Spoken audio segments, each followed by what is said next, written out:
Hi friends, అందరికి నమస్తే. Welcome to my channel. అందరు బాగున్నారా? నేను చాలా బాగున్నాను. ఈరోజు మనం కారపూస ఎలా చేయాలో చూద్దాం. 3 రోజుల నుంచి చాలా వర్షం పడుతుంది.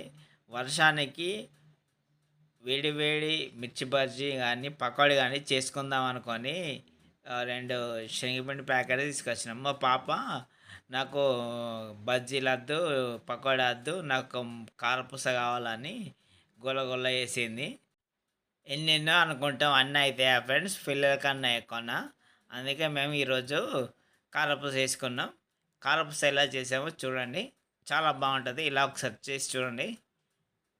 ముందుగా 2 శనగపిండి ప్యాకెట్స్ హాఫ్ కేజీ కడిగేసి ఒక లోతు గిన్నెలో వేసుకోవాలి. ఫ్రెండ్స్, మన ఛానల్ ఎవరైనా ఫస్ట్ టైం కనుక చూసినట్లయితే సబ్స్క్రైబ్ చేసుకోండి ఫ్రెండ్స్. ముందుగా మనం ఒక 2 టేబుల్ స్పూన్ల ధనియాలు, 1 టేబుల్ స్పూన్ జీలకర్ర, హాఫ్ టేబుల్ స్పూన్ ఓమా వేసి మిక్సీ జార్లో వేసి మిక్సీ పట్టుకోవాలి. మిక్సీ పట్టుకున్న తర్వాత ఆ పౌడర్ని మనం ఈ శనగపిండిలో వేసుకోవాలి. తర్వాత కారపొడి మీ రుచికి తగ్గట్టు వేసుకోవాలి. నేనైతే ఈ టేబుల్ స్పూన్స్తోని నిండుగా వేసిన, చూడండి, ఇలా 6 స్పూన్లు వేసాను. మీ రుచికి తగ్గట్టు మీరు వేసుకోండి. మీరు ఎంత కారం స్పైసీగా తింటే ఎక్కువ వేసుకోండి, స్పైసీగా తినకపోతే తక్కువ వేసుకోండి. తర్వాత ఉప్పు మీ రుచికి తగ్గట్టు వేసుకోండి. అయితే ఈ స్పూన్ బట్టి 3 స్పూన్ల ఉప్పు వేసా. ఈ స్పూన్ కొంచెం లోతుగా ఉంటుంది, చూడండి, మీ రుచికి తగ్గట్టు వేసుకోండి. ఎక్కువ అవుతుంది, తినబుద్ధి కాదు, మరి చూసుకుంటూ వేసుకోండి. తర్వాత 2 కిలోల బియ్యపిండి వేసుకోండి.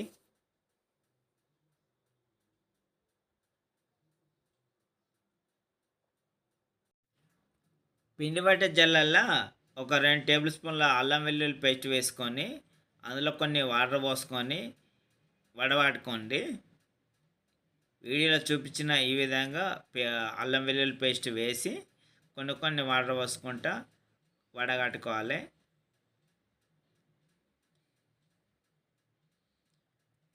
వడపోసిన తర్వాత అంతా మిక్స్ అయ్యేలా కలుపుకోవాలి. ఈ విధంగా చేత్తోని, వీడియో చూపించిన ఈ విధంగా చేత్తోని ఇలా అనుకోవాలి. స్పూన్ వాటి కూడా అనుకోవచ్చు, మీ చాయిస్.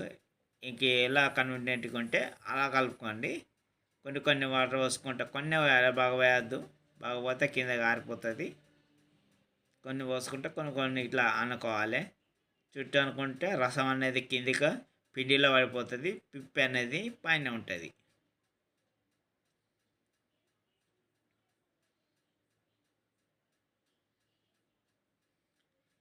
ఇలా కొంచెం పిప్పి అయ్యేదాకా వాటర్ అంతా రసం అనేది కింద పిండిలోకి పడేదాకా అనుకోవాలి. కొంచెం ఒక 2-3 సార్లు అనాలి వాటర్ పోసుకుంటా.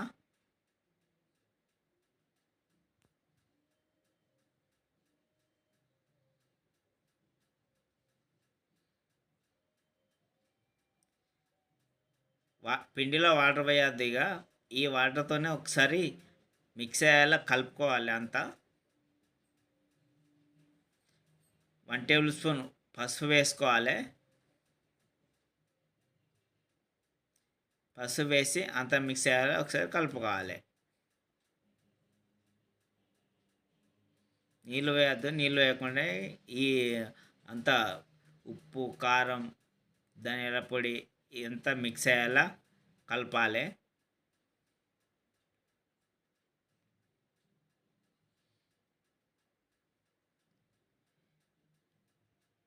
లోతు గిన్నె పెట్టుకోవాలి. పిండి ఎక్కువ అయింది కాబట్టి 3 కిలోలు అవుతుంది. కొన్ని వాటర్ పోసుకుంటూ నెమ్మదిగా కలుపుకోవాలి, బయట పడకుండా.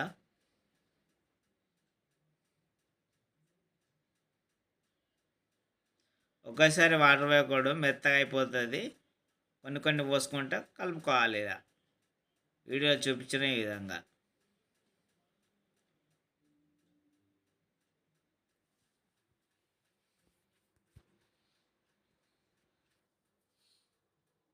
ఈ వీడియో కనుక మీకు నచ్చినట్లయితే మీ ఫ్రెండ్స్ అండ్ ఫ్యామిలీకి షేర్ చేయండి.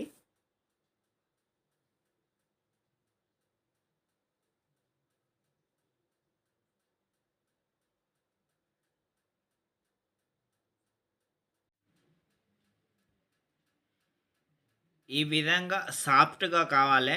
వీడియోలు చూపించిన ఈ విధంగా బాగా మెత్తగా కాకుండా కలుపుకోవాలి.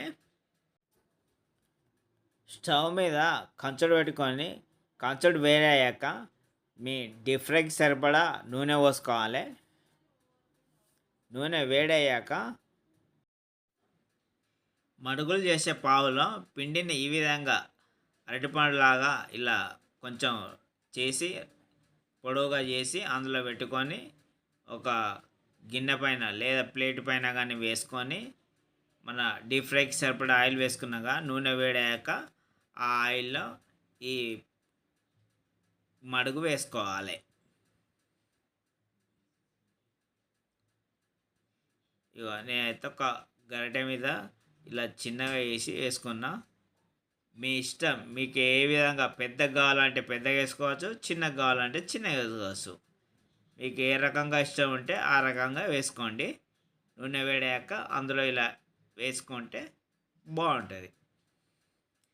బ్రౌన్ కలర్ వచ్చే వరకు రెండు వైపులా తిప్పి కాల్చుకోవాలి.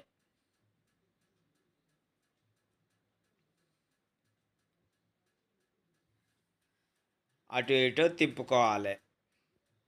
తిప్పుకొని మంచిగా బ్రౌన్ కలర్ వచ్చేదాకా చూసుకోవాలి.